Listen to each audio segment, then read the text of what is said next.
Vrá Brasil, tudo bem com vocês? Espero que esteja tudo muito ótimo. A ideia hoje era fazer um Vratata Curadoria, que é aquele nosso quadro de notícias que eu faço mensalmente. Mas, devido ao coronavírus, essa conjuntura mundial, eu resolvi dar uma adaptada. Eu peguei alguns dados de como a cultura está sofreu e vai continuar sofrendo um impacto profundo durante esses tempos de pandemia. E também eu quero aproveitar para convidá-los a fazer uma reflexão comigo ao longo desse vídeo. Eu acredito que todo mundo que tá aqui, que sempre acompanha os meus vídeos, os mais assíduos principalmente, são pessoas que valorizam muito a cultura e a arte. Vai ser bastante enriquecedor se vocês puderem contribuir com as opiniões de vocês nos comentários. E eu também peço a vocês que pensem na possibilidade de apoiar o meu canal. Eu mudei a contribuição inicial, antes era de R$5, agora eu mudei a partir de R$1. Eu sei que R$1 é extremamente pouco e pode ser muito para algumas pessoas nesse momento de recessão. Eu agradeço muito a quem já está apoiando, a quem não desistiu de apoiar, e eu conto muito com a ajuda de quem puder colaborar, e quem não puder colaborar nesse momento financeiramente,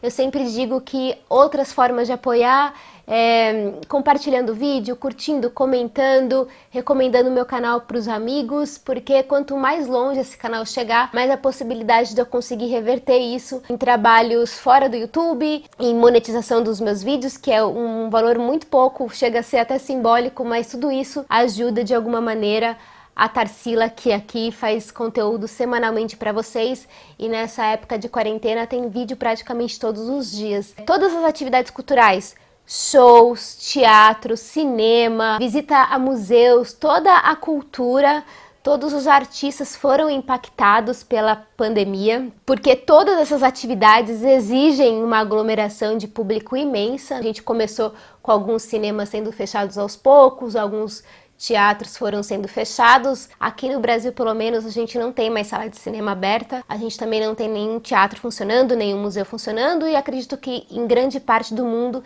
isso esteja acontecendo. E isso gerou um profundo impacto. Eu acho que talvez vocês não tenham nunca pensado sobre algumas coisas, mas eu quero apontar para vocês. O público não podendo comparecer a esses eventos, a gente não tem a venda de ingressos. Os ingressos, em geral, não sustentam o artista, nem toda a produção de um espetáculo, de um show, de um museu. Uma parte desse financiamento que os artistas conseguem é através de editais públicos ou privados. Só para vocês terem uma ideia, quando você tem um teatro, uma peça de teatro que vai acontecer, você não tem só ali os artistas que estão em cena naquele momento em que você está assistindo uma peça. Tem toda a infraestrutura por detrás disso, desde da pessoa que faz a faxina no teatro, a pessoa da bilheteria, os profissionais técnicos, né, que operam a luz, que operam o som, tem os profissionais que naquele momento não estão por ali, mas que também fazem parte do processo, o dramaturgo, o diretor, a produção do espetáculo, né, a pessoa que produz, que vende o espetáculo, tem a pessoa que trabalha no cafezinho do teatro, tem o pipoqueiro que fica na frente do teatro vendendo a sua pipoca. Muita gente é envolvida nesse processo, nessa cadeia de trabalho, e a gente, em geral, não pensa sobre isso. E eu tô fazendo um recorte aqui bem específico, que é o recorte cultural, o recorte da arte, e que isso fique claro, porque eu não tô querendo dizer que com isso a cultura é mais importante do que outras coisas, porque a gente sabe que nesse momento é importantíssimo investir na saúde pública, é importantíssimo investir nos profissionais de saúde.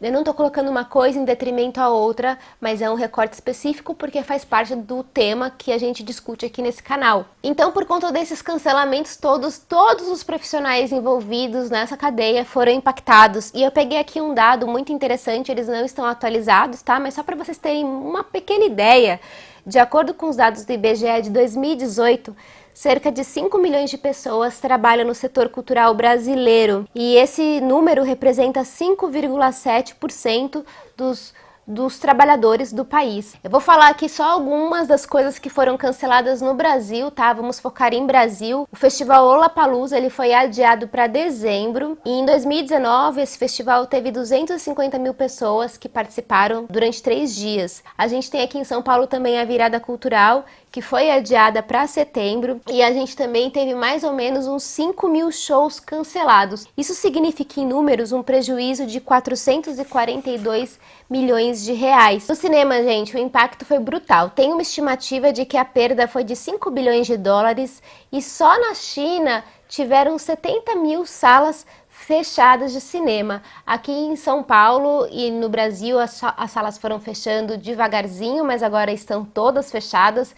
E eu vi uma matéria no G1 dizendo que o lucro das salas de cinema no Brasil foi de 0 esse mês. E focando no Brasil, o audiovisual já vinha sofrendo uma enorme crise, com inúmeros cortes, tivemos vários casos da Ancine. Eu cheguei a comentar em diversos Vratatas Curadorias o quanto que a Ancine estava sendo devastada. Bolsonaro apresentou um projeto que previu o corte de quase 43% do Fundo Setorial Audiovisual, que é a maior fonte de fomento do cinema nacional. Como vocês podem ver, é muito dinheiro envolvido na nossa economia criativa. Aqui em São Paulo, a prefeitura anunciou um edital, que seria o edital Programa Janelas de São Paulo, que eles iriam investir 10 milhões nesse edital. Mas eu li também que ele está estacionado, esse projeto, porque um vereador ele achou que esse dinheiro não deveria ser gasto com cultura nesse momento,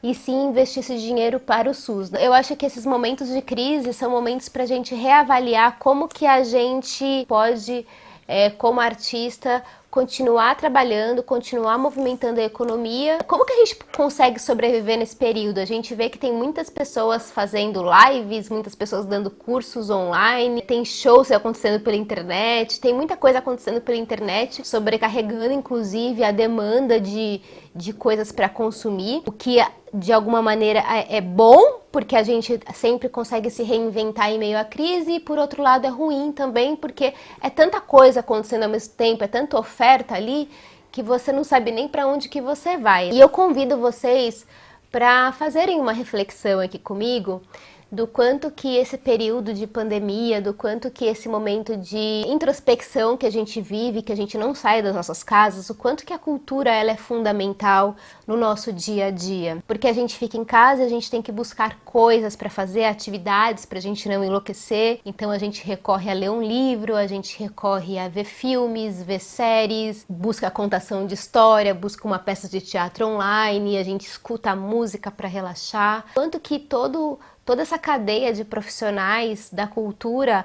eles são fundamentais para o nosso entretenimento no dia a dia. Eu não estou querendo dizer com isso que nós somos, assim, as pessoas mais importantes do universo e que sem a gente vocês morreriam. Não é nada disso, mas é só um convite para refletir o quanto que a arte e a cultura são fundamentais para que a gente não enlouqueça, para que a gente consiga trabalhar o nosso subjetivo, para que a gente não perca a sanidade nesse momento tão difícil que o mundo está passando. Então, quando a gente escuta milhares de pessoas falando que os artistas são vagabundos, que mamam nas tetas do governo, que nós não fazemos nada, que é só bobagem. Eu acho que é um momento da gente refletir sobre isso e pensar como que a sociedade pode valorizar os artistas, valorizar os profissionais de cultura, valorizar toda essa cadeia de profissionais. Eu até queria contar uma historinha bem rápida para vocês, que eu acho ela muito simbólica, para mim ela é muito simbólica, e eu gostaria que vocês ficassem com essa reflexão. Eu fiz um curso há algum tempo atrás com uma atriz francesa de um grupo de teatro que eu gosto muito, que é o Teatro de Soleil. Nesse curso a gente tinha umas improvisações que nós fazíamos e ela montava